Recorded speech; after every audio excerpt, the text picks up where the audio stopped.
इनकलाब वंदे।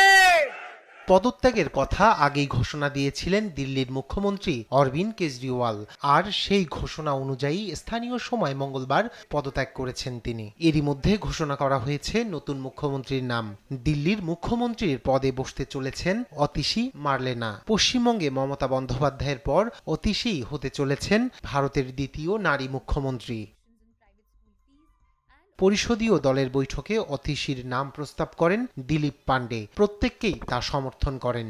আবগারি মামলায় উপমুখ্যমন্ত্রী মনীষ সিসোদিয়া গ্রেপ্তার হওয়ার পর মুখ্যমন্ত্রী হন ৪৩ বছরের অতিশী। অক্সফোর্ড বিশ্ববিদ্যালয়ের প্রাক্তন এই শিক্ষার্থীর কাছে রয়েছে শিক্ষা, পূর্তসহ একাধিক মন্ত্রণালয়ে। এবার মুখ্যমন্ত্রী নির্বাচিত হয়ে নিজের মিশ্র অনুভূতির কথা ব্যক্ত করেন তিনি। मैं खुश हूं कि अरविंद केजरीवाल जी ने मुझ पे इतना भरोसा किया है, लेकिन जितना सुख आज मेरे मन में है, आज उससे बहुत ज्यादा दुख भी मेरे मन में है। दुख इसलिए कि दिल्ली के लोकप्रिय मुख्यमंत्री मेरे बड़े भाई अरविंद केजरीवाल जी आज इस्तीफा दे रहे हैं। এর আগে গেল রোববার মুখ্যমন্ত্রীর পদ থেকে পদত্যাগ করবেন বলে জানিয়েছিলেন অরবিন্দ কেজরিওয়াল। আইনি আদালত থেকে ন্যায় বিচার পেয়ে জনতার আদালত থেকে ন্যায় বিচার পাওয়ার ইচ্ছা পোষণ করেন তিনি। নভেম্বর মাসে মহারাষ্ট্রের সঙ্গে দিল্লির বিধানসভা নির্বাচন আয়োজনের জন্য দাবি জানাবেন কেজরিওয়াল।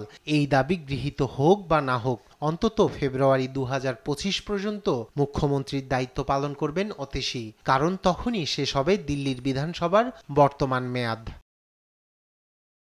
দিল্লির বিধানসভার মোট আসন সংখ্যা ৭০টি।